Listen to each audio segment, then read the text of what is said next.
Bonjour à tous, bienvenue sur Magic Noobs, la chaîne YouTube de Magic, faite par des débutants, pour des débutants. Je suis Noob. Et moi je suis Boone. Et aujourd'hui, nous allons vous présenter une ouverture de booster Les Dragons de Tarkir. Allez, c'est parti. C'est parti. Alors, nous avons une belle petite illustration, un petit dragon, comme l'indiquent Les Dragons de Tarkir. Donc encore 15 cartes supplémentaires pour notre collection. Un joli booster.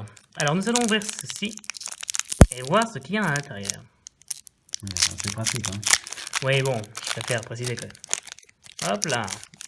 Waouh. Alors, par quoi allons-nous commencer? Un gobelin titubant. Titubant. Ah, titubant, oui, bon, moi aussi je suis un peu titubant, c'est pour ça que j'ai mal lu le texte.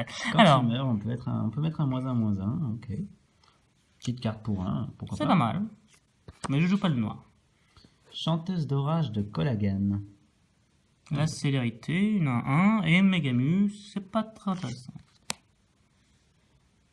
Aérin protégé, une carte pour 3, une aura. Ajoutez 2 mana d'une seule couleur de votre choix à votre réserve sur un terrain enchanté. C'est sympa. Une carte noire, Sadique de Karzi. Pour 2, une créature 1-3. Avec l'exploitation, qu'est-ce donc que ça? Quand cette créature arrive sur le champ de bataille, vous pouvez sacrifier une créature.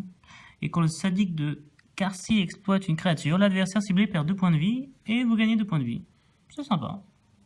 Plutôt, oui. Alors, le rôdeur des sommets. Ok, sans Une intérêt. 4-3 pour 4. Toujours une petite créature sympa. Ravitaillement pour 6. Vous gagnez 6 points de vie et vous piochez une carte. Assez classique pour une carte blanche. Cher pour un éphémère, mais bon, pourquoi pas. Anticipation. On a déjà vu cette carte, je crois. Oui. Un éphémère en bleu. Regardez les 3 cartes du dessus de votre bibliothèque. Mettez l'une d'elles dans votre main et le reste au-dessous de votre bibliothèque dans l'ordre de votre choix. Toujours pratique. Oui, c'est toujours pratique. Alors, le mage façonneur de sable. Pour 2 et 1 blanc, une créature humain et sorcier. Quand le mage façonneur de sable arrive sur le champ de bataille, il a un renforcement 1. Choisissez une créature avec l'endurance la plus faible parmi les créatures que vous contrôlez et mettez un marqueur +1/+1 sur elle. C'est assez sympathique. Pour 3, une de 2 qui met un marqueur +1/+1. Donc en fait, comme une 3-3 pour 2, pour 3. Pas vraiment parce qu'elle met le marqueur sur la plus faible. Si elle est toute seule, ce sera pour elle, mais sinon, ce sera pour une autre créature. Oui. Alors, une petite carte bleue. Un contre classique. D'ailleurs, très jolie illustration dans cette extension. Négation pour contrer les sorts non créatures. Assez intéressant. Alors, le prix ultime. Un en premier noir. Runco. Détruisez la créature monochrome ciblée. D'accord. Simple. Un bon petit removal. Alors, le fourbe de Karsi. Pour 2, une 0-4 Naga et sorcier qu'on peut engager pour produire 1 à la réserve, mais ne le faire que pour lancer un sort de créature face cachée. Oui, donc. Ou pour payer un coup de mana pour retourner une créature manifestée face visible, ou pour payer un coup de mu.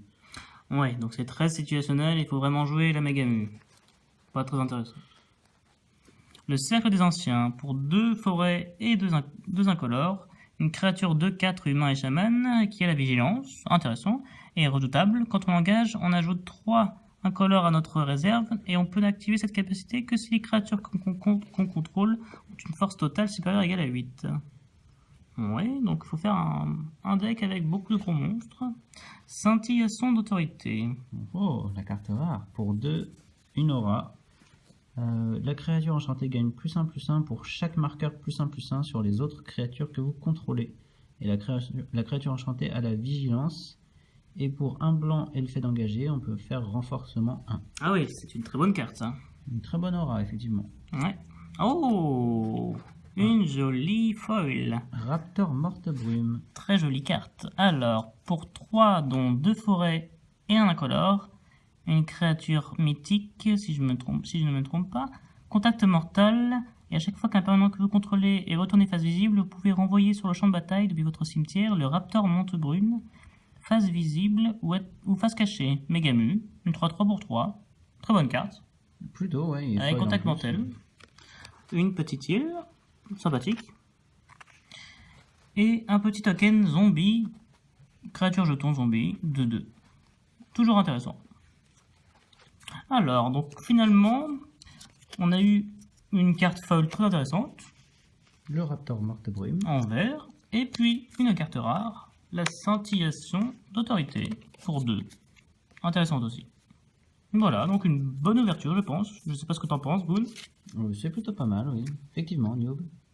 On est bien tombé. Bon, bah, je vais vous dire à bientôt Je vais vous dire aussi à bientôt. pour une prochaine ouverture et on espère avoir une bonne chance aussi également la prochaine fois.